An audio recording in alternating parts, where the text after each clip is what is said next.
Hey guys, welcome back to Red Devil TV. Big things to be getting into. Let's just get it over and done with Frankie de Jong. Okay, press conference. He said, look, I'm flattered Man United are interested in me. I'm at the biggest club in the world, and that's it. Look, at this point, in my opinion, and I'm just going to end this right now, Frankie de Jong's not going to happen. We've been sold this story that he wants to leave Barcelona, want to sell him, and how he's accepted that it's his time to go. I don't agree. I disagree. Even if that's somewhat true, I don't think he'll leave this summer, and that's it. I'll just move on from Frankie de Jong. It's getting boring now with Frankie de Jong. I want to hear something a bit more upbeat to get me thinking, yes, there's still a chance he could come. Look, yes, in my last couple of videos, I've talked about Frankie de Jong and how there's still...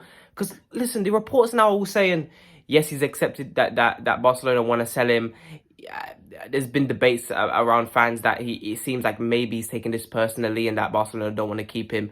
I don't think this is true. I think Frankie de Jong won't leave this summer, and we're chasing a player who, look, yes, he'll make a big difference to our midfield. He's a very good deep line playmaker. He's got his defensive work cut out. He's got his attacking work set out.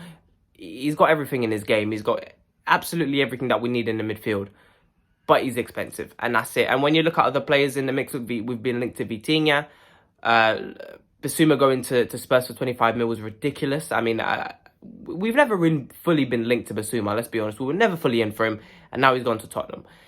Let's continue to look at this. Vitinha from Porto, more of an attacking midfielder. Yes, I would class him under, yes, more of an all-round midfielder in terms of his ability, his defensive work, his duels, his successful duels, his passing ability. But I would say he's more of an attacking player. He's more of a player who...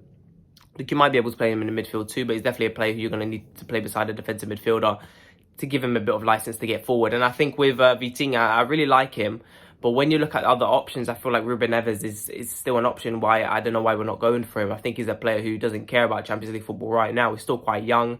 He'll cost around 45-50 million. Yeah, other videos I've talked about Matheus Nunes, who we've been linked to recently. Again, another player who's more of a box-to-box, but you can play him in the midfield too with another defensive midfielder. And again, Matheus Nunes is a player, if you guys haven't seen much of him, he's more of a player that succeeds a lot more in a team where, if you're playing a very strong team like a Liverpool or a Man City, he's one of those players you want in the midfield because he's a player who's going to get those interceptions, get those tackles in. Yes, he can drive the ball forward. He's good at that as well. He's a good dribbler, very good passer of the ball. But he's a player who you can really rely on in the midfield when you're facing a team where it's going to be 50-50 possession or even more for the other team. And you're going to need a lot of defensive work. And he's a player who works a lot in that system. He's not really a player I would necessarily say is the best for when you're dominating a team and you're dominating in possession, where he can find passes in between the lines and find those fantastic through balls between the middle or whatever. He's not really that type of player, in my opinion. Yes, he can do some of that sometimes, but he's not really a player who gets a whole bunch of assists. He's more of a player who, look, he dominates the ball in the midfield when it comes to defensive work and defensive duels, aerial duels, ground duels, all of that, and interceptions and tackles. But he's not the type of player to... Look, he's not a Ruben Neves. A Ruben Neves, what I've seen internationally especially, I've seen a bit for Wolves, but I saw even more internationally for Portugal. He's playing more of a DM role, but even then, more of a deep line playmaker. His defensive work is amazing, but then he's also a player who grabs the ball from the centre-backs and he gets it forward and he finds some fantastic passes in between the lines, good long balls, and Ruben Neves is it. He's comfortable on the ball and he's quite patient. But he's always finding the pass. He always goes for the pass. You know, a lot of times when we see football players nowadays, there's a pass there, right? We see this with McTominay as well. There's a pass to be made, and he just doesn't go for it. He doesn't go for it, and then he lays back, and then he passes it back. With Ruben Neves, he never does that. With Ruben Neves, he always goes for the pass. Yeah, there's somewhat of a risk there, but he still goes in for it. So Ruben Neves is still a player I'd go for. I've been saying this for the last couple of weeks now. But Vitinha's a good player, and I would like to see us go in for him. 35 million clause as well to go in for him. There's not much to pay for him. And look, at the end of the day, it is what it is, isn't it? I mean, if we're still going to go out for Frankie de Jong, I don't see us really getting Ruben Neves or any of these other players who've been linked to in the past, because we're persisting on a player who, look, this might take the whole summer. And then we only might get one midfielder. Nunes has gone to Liverpool. Where is our striker? So... it's going to be difficult, but for me, what should be the most important right now is the midfield. I think right now we've been chasing Frankie de Jong for 3-4 weeks now, and this still hasn't happened. Hasn't been close to happening at all.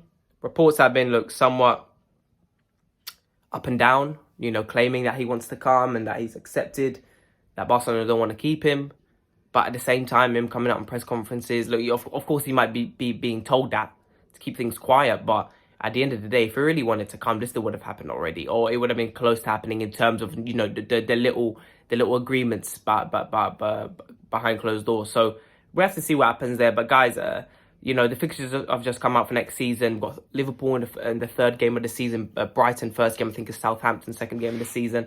I'm excited, man. I'm really excited to see how our team looks. And look, when it comes to that, I think, what is it, first game of the season, 9th of August? So it's a bit earlier this time as well, because the World Cup was obviously coming in the winter. I'm excited to see what happens. But guys, please make sure to like and subscribe, and I'll talk to you guys later.